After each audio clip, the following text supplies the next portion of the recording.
So Alligator Alcatraz is actually funded by a FEMA grant that the Biden administration used to bring aliens into this country. We're using it to remove criminal illegal aliens, but I'll turn it over to the governor to provide more information about Alligator Alcatraz. Well, so this is something that is it's the Dade Collier Airport. It is not a federal facility, and it is being staffed and run by folks under state control. So we don't have to do an environmental impact statement. There is no environmental impact because that would conflict with our overall policy agenda that we've spent so much money to help restore the Everglades, and actually have done more than anyone's ever been able to do. And President Trump's helped on that, by the way, because we did a deal this summer with the Army Corps of Engineers where they're delegating some of these projects to us. We can move quicker. So we already opened one of the pump stations. We're going to do another one very soon.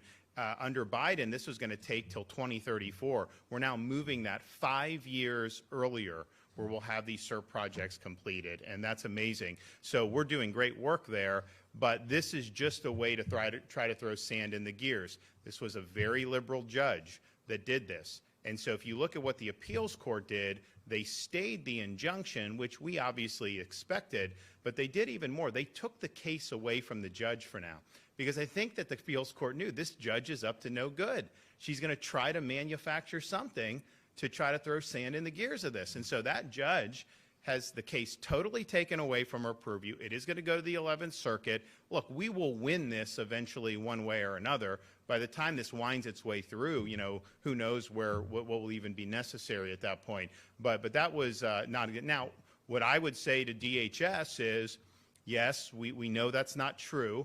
We know we know the state doesn't need to do it. But I think our view is we'll just go ahead and do one real quick. I mean, in this way, it totally moots, even if they have a 10% chance of winning, it'll moot that out. But they're not going to do it. And I said when this happened that the result would be the result. And for people that follow what we do in Florida, this is nothing new.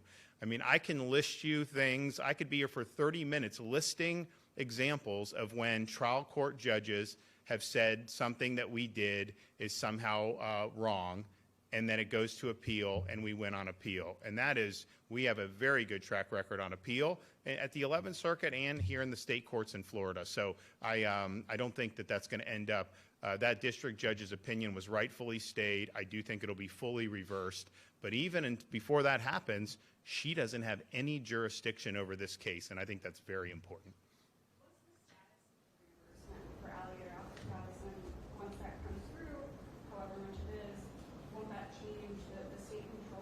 I don't think so, but the reality is what I said from the beginning on this. We will get reimbursed eventually.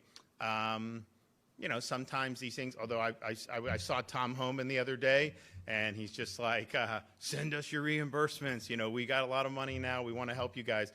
So that'll happen, and I know Kevin is working with them on doing that. I don't think it really changes anything because it's still state property and it's a state mission. I mean, just think about it.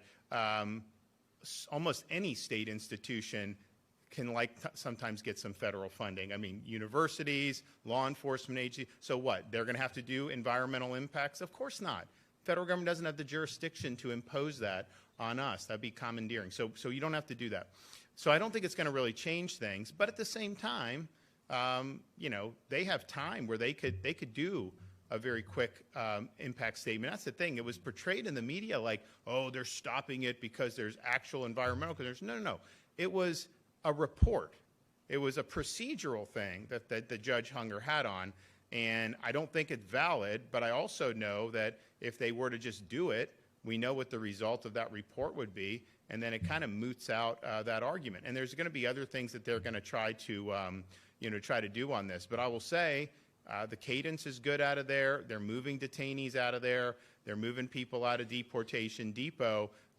What's the cadence of the flights to Deportation Depot, Kevin? Pretty good, right? Next week will be at 5 a week. 5 a week. So there you go. That's up there in Baker County, up in Northeast Florida. So this is what it's really all about. It's a great partnership. And again, we don't decide who goes to these facilities. That's ICE.